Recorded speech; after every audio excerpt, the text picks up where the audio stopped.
Le parquet de Port-au-Prince invite les personnes physiques ou morales victimes des dégâts matériels à porter plainte.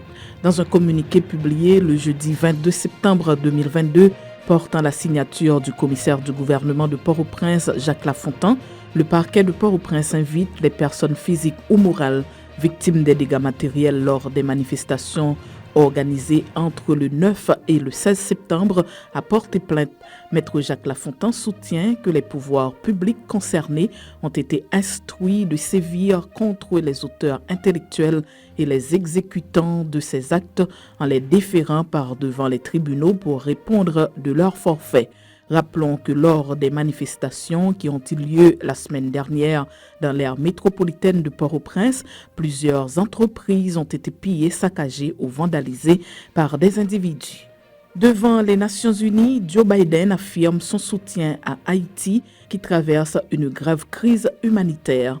Dans son discours à la tribune des Nations Unies mercredi 21 septembre, le président américain Joe Biden a évoqué la crise à laquelle Haïti fait face ces derniers jours et qui s'est aggravée par les protestations contre l'ajustement à la hausse des prix des produits pétroliers. Il a déclaré, et je cite, « Nous continuons de soutenir notre voisin Haïti qui fait face à des défis politiques, la rareté du carburant et la violence des gangs et une énorme crise humanitaire et nous appelons le monde à faire de même. » La police nationale d'Haïti récupère 4 armes à feu à Léogane et 3 motocyclettes à Saint-Marc grâce aux opérations lancées pour récupérer des équipements et des matériels emportés par des pillards lors des récents mouvements de protestation en Haïti.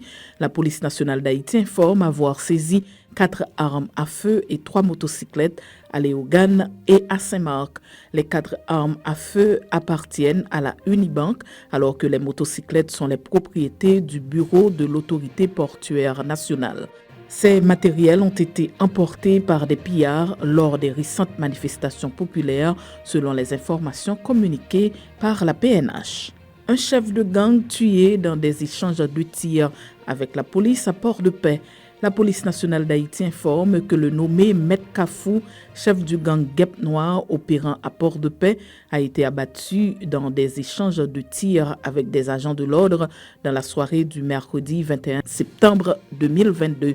Maître Kafou, selon la police, était activement recherché ces derniers jours pour son implication dans des scènes de pillage chez les sœurs Myriam et au centre d'opération d'urgence départemental.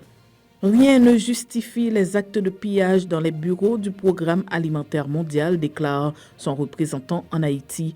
Le Programme alimentaire mondial condamne fermement les actes de pillage dont a été l'objet un de ces entrepôts dans le département du Sud le 21 septembre 2022. Cet entrepôt contenait 762 tonnes métriques de nourriture selon l'organisation humanitaire. Dans une courte vidéo, le représentant du PAM en Haïti, Jean-Martin Bauer, a déclaré que rien ne justifie ces actes de pillage.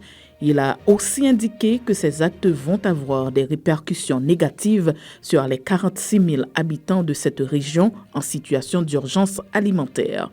Rappelons qu'au Gonaïve, un entrepôt de cette même organisation qui contenait 1400 tonnes métriques de vivres a été pillé puis incendié le 15 septembre dernier par des individus. Ces produits étaient destinés au programme d'urgence et à 100 000 enfants participant au programme des cantines scolaires. Dans l'actualité internationale, l'ex-première dame du Honduras, Rosa Elena de Lobo, est condamnée à 14 ans de prison pour corruption. Un tribunal hondurien a condamné mercredi 21 septembre l'ancienne première dame du Honduras, Rosa Elena Bonilla de Lobo, à 14 ans de prison. Elle est reconnue coupable de fraude et détournement de fonds.